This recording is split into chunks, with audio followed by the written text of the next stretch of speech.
బీసీల పట్ల BJP BRS పార్టీలు కపట ప్రేమను కనబరుస్తున్నాయని రామగుండం ఎమ్మెల్యే మక్కన్ సింగ్ రాజ్ ఠాకూర్ ఆరోపించారు.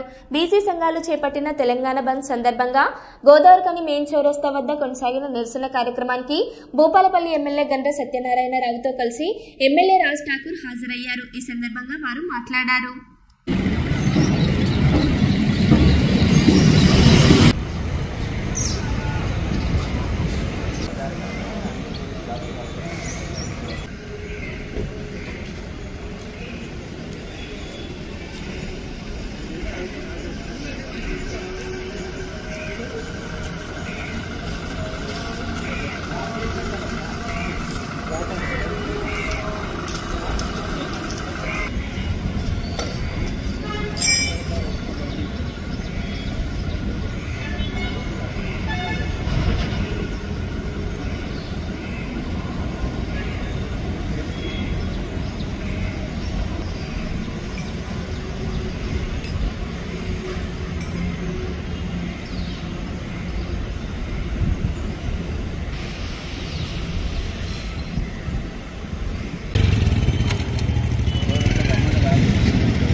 శుద్ధితో రాష్ట్ర ప్రభుత్వం గౌరవ ముఖ్యమంత్రి రేవంత్ అన్న గారి నాయకత్వంలో శాసనసభలో 1,00,000 మందితో 150 మందికి ఒక ఉద్యోగిని పెట్టి ఈరోజు 150 రోజులు మరి బీసీ కులగణన సర్వే జరిపి చట్టబద్ధత కల్పించాలని కామారెడ్డిలో మా రాహుల్ గాంధీ గారు చెప్పినటువంటి మాటకు అనుకూలంగా రాష్ట్రంలో దేశంలో 42% ముఖ్యంగా తెలంగాణ రాష్ట్రంలో 42% రిజర్వేషన్ కావాలని శాసనసభలో ఏకగ్రీవంగా తీర్మానం ఆమోదం తెలిపి కేబినెట్ ఆమోదం తెలిపి గవర్నర్కు పంపితే గమనించి కాంగ్రెస్ ప్రభుత్వానికి ఆశీర్వాదం తెలపవలసిందిగా విజ్ఞప్తి చేస్తున్నాం. ఈరోజు భారతదేశంలో బీసీ కులగణన చేసిన చరిత్ర ఈ రాష్ట్రానికి, రాష్ట్ర ప్రభుత్వానికి, రాష్ట్ర ముఖ్యమంత్రి రేవంత్ రెడ్డి గారికి దక్కింది. ఇలా దేశంలో కులగణనను ఈరోజు ఎంత అయితే సంఖ్య ఉందో అంత రిజర్వేషన్ ఇవ్వాలి అని చెప్పి డిమాండ్ చేస్తూ ఇవాళ బంద్ పిలిపివ్వడం జరిగింది. రేవంత్ రెడ్డి గారి నాయకత్వంలో, పిసిసి అధ్యక్షుడు మహేష్ కుమార్ గారి నాయకత్వంలో, రాహుల్ గాంధీ గారి నాయకత్వం ఒక ఆలోచన తగినట్టుగా ఇవాళ బీసీల ఐక్యత కొరకు పోరాటం చేస్తూ రిజర్వేషన్ల సాధన కొరకు నిరంతర పోరాటాన్ని కొనసాగిస్తారు.